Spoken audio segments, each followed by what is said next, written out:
to one example of a good wife in Acts of the Apostles in chapter 18. We've seen some good and bad ones so far. So example number 7 is Acts 18, verse, you read in Acts 18 that there was a man called Aquila who had a wife called Priscilla.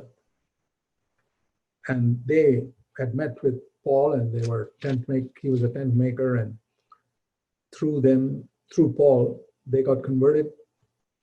And interestingly enough, Priscilla seems to have come to know more of the scriptures than her husband. Sometimes a wife is more knowledgeable in the Bible than her husband. And here's a good example of that. And we read that when they went to the synagogue one day, Acts 18:24, they heard a man called Apollos, an eloquent man who was mighty in the scriptures, but he knew only as far as the baptism of John. That's all. He didn't know anything further. He esteemed John the Baptist.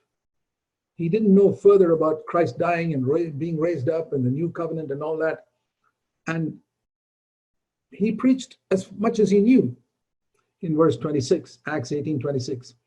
And it says, when Priscilla and Aquila, notice Priscilla's name comes first, the wife, heard him, she didn't go up to him and say, hey, Apollos, I want to tell you something.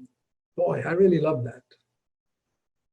She took a humble place, even though she knew much more of the scriptures than her husband, Aquila. She took a humble place and said, can you please come home? They took him home.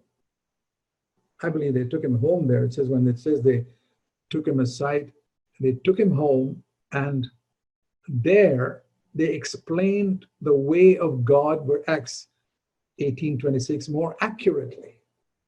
And I believe Priscilla was the one who did that. That's why her name comes there first.